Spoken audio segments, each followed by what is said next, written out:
No livro Nosso Lar, André, enquanto dorme, entra em desdobramento e vai ao encontro da mãe para receber uma lição. Nesse momento, ele vê o corpo no aposento. Gostaria de saber, gostaria de saber que, assim como nos encarnados, no momento do desdobramento de um desencarnado, existe o cordão prateado? Já que o espírito precisa do perispírito para se movimentar, como André Luiz viu o seu corpo deitado? Nós temos muito a crença de que a gente tem três corpos, né? O corpo físico, nós temos três partes: o corpo físico, o perispírito e a centelha incorpórea, que seria a nossa essência. E que o corpo físico é um corpo e o corpo espiritual é um segundo corpo. Mas a gente tem outras instâncias que a gente desconhece e que são tratadas na literatura espírita. A gente fala muito de três: corpo, perispírito e espírito. Mas lendo a obra de André Luiz, a gente consegue enxergar cinco. Tem cinco. Eu tenho o corpo físico, e entre o perispírito e o corpo físico, tem um outro corpo entre os dois, que pertence ao mundo material, que é o duplo etérico. É um corpo todo cheio de energia, que quando a gente desencarna, ele fica na Terra, ele não segue para o mundo espiritual, ele é do mundo físico. E esse fica aqui. É ele que aparece na Câmara Kirlian. Então, você tem o perispírito aqui. E entre o perispírito e o espírito, você tem um outro, chamado corpo mental, que é uma imagem que a gente tem de si mesmo, que fica dentro da mente, mas não é um corpo de fato, ele é uma imagem que a gente possui. Então, é em cima dessa imagem que eu tenho de mim mesmo, desse corpo mental, que a gente constrói o nosso perispírito, que ele pode ser doente, ele pode estar faltando uma perna, ele pode ser saudável, ele pode ser velho, pode ser novo.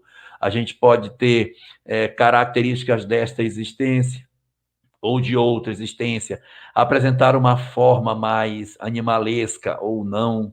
Tudo isso em função da imagem que eu tenho de mim mesmo, guardado no interior do meu cérebro espiritual, né? Da minha mente. A minha mente guarda uma imagem de como eu sou, é em cima dessa imagem que eu acredito que o perispírito se modela. Então, quando a gente chega no mundo espiritual com as nossas crenças naturais, a gente acaba construindo um perispírito que é muito parecido com aquilo que a gente acha que o corpo físico era. Então, esse corpo lá no mundo espiritual, ele tem uma forma física parecida com essa. Tem mão, tem unha, tem dedo, a gente tem uma estrutura lá muito parecida com essa. Ah, então quer dizer que o perispírito tem tudo que o corpo tem? Não, depende do espírito. O que o espírito acredita que ele é, o corpo espiritual dele vai ter. Então, quando André Luiz sonha, por que ele sonha? Porque a crença de André Luiz, naquele momento, é que ele tem uma parte dele que é mais sutil do seu perispírito. Como se o perispírito fosse, grosseiramente, uma cebola.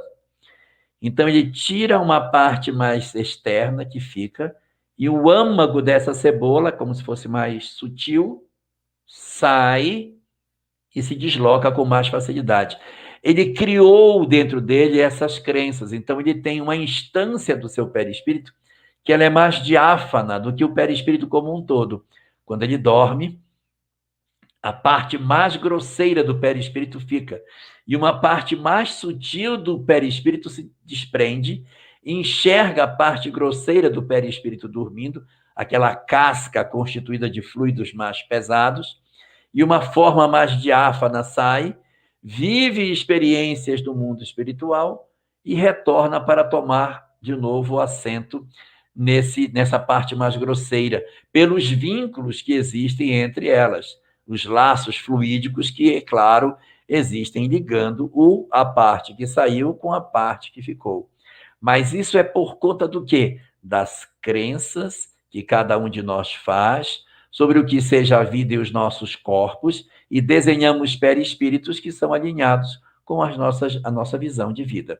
Enquanto uns acham que não tem perna, que não tem braço, que não tem olho, que estão doentes, enquanto outros acham que são animais e assim se comportam, outros têm a crença de que são como os encarnados e retiram uma parte do seu perispírito para fazer algum tipo de deslocamento do mundo espiritual, deixando uma parte mais grosseira como que descansando.